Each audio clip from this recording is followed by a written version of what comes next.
Hey guys, Ultra Healthy Video Game Nerd here. It's good to see you. I am in Takatsuki City. This is not exactly central Osaka. It's kind of just off to the side. And this is where S.T band's 30-year anniversary tour is going to happen. We're just around the corner basically from the live location. So let's head over and take a look and see what's going on. Follow me. Now look at this. This is crazy. Look, there's a huge temple gate here. We're just right in the smack in the middle of a road. Can you see this? It's huge.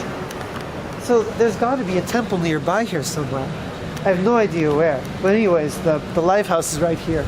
Can you see the sign? It says Music Square 1624 and bar. So this tiny little corner of nowhere, I guess you could say, is where the legendary S.S.T band is going to have their 30-year anniversary concert. So let's just take a look at the shop. We probably can't film inside, but let's just see what's going on. So this is it, right here. And as you can see, this is the advert for Blind Spot Live. They changed their name to Blind Spot. That was the name of their original album from way back when, probably in 90 or 91. But it is S.S.T band. Here, as you can see, is Koichi, Namiki, and the other members of the group who are still around. Apparently, I think at least 3 of them are original members. So this starts at 7 o'clock supposedly. I think right now it is about 7. It starts at 7. And it is 6:20 right now. But it's kind of like, it's like a small live house. It's kind of like a cafe restaurant. So, and we can just sit down and, you know, have drinks or even eat food apparently until it starts. So this is probably where I'm gonna have to cut off. That gate is just crazy to me. That this is like a shrine somewhere. I guess there's probably a shrine back in the darkness of the road. So, signing off for now, guys. Ultra Healthy Video Game Nerd. I'll get back to you probably after the concert and tell you what happened. And hopefully, I will have a copy of the new CD. There should be plenty here. See you guys in a little bit. Hey guys, Ultra Healthy Video Game Nerd here. Good to see you again.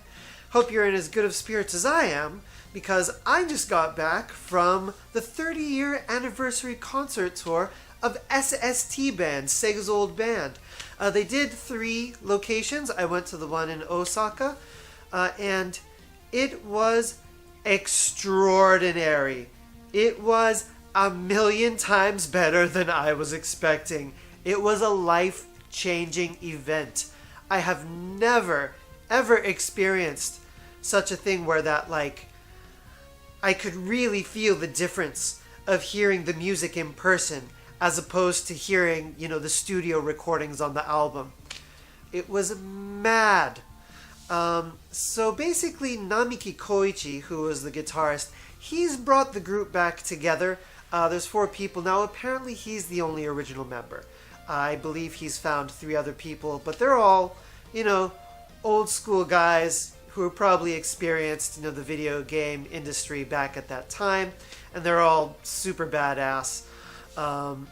And it was just absolutely legendary. And of course, I did get the new album, Blind Spot 2. This is the new studio album, and it's got more Sega music on it. And I'm going to talk about this also in a minute. Just to mention some other things about the concert itself. It was in Osaka. It wasn't in Osaka City proper. It was in a city just kind of right next to Osaka, which is pretty intense. It's like, you know, you really do have to make a bit of a trek to get there. Most, you know, rock concerts, you know, in the live halls and all these things are in Osaka. So it's kind of interesting that they did it in Takatsuki City. One really cool thing that happened during the concert was it was like almost 2 hours long. I mean, they were talking for some of it also, you know what I'm saying? But I mean, they were up there for literally from like 10 past 7 until 9:30 with a small break in between. And for the second half of it, they brought out Matsumae Kimitaka, who was another original member from S.S.T. He was one of the keyboard guys, one of the synth guys. And he was also around in the video game music scene. He probably did more arranged stuff. He did the soundtrack to a game called Sampagita for the PlayStation. He did the music for Kilik the Blood.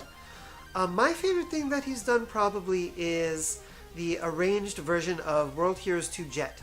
I still really love those very much. So they had him come out with his own personal equipment and perform together with them for the second half of the show, which was pretty badass. And it was just totally awesome. I will get into the CD now a little bit. So you probably want to know what's on this CD. There are 11 tracks. The very first track is the first level from Quartet. Now, as soon as I found out that that was going to be on this album, I was sold. I was just like, dude, this is going to be legendary. There's no question about it. And it is. And it was the first song they played at the show. The only track on this album that we've basically already heard is the very last one is a version of Afterburner with no synthesizers, the main theme from Afterburner. So all of these other ones really are basically new. There's Quartet. The video game songs are the first level from Quartet. There's a song from Phantasy Star 4 called Field Motavia. I haven't played Phantasy Star through, so I'm not particularly well acquainted with those songs. Only the soundtrack of Phantasy Star 2 I do know well. Other ones I don't.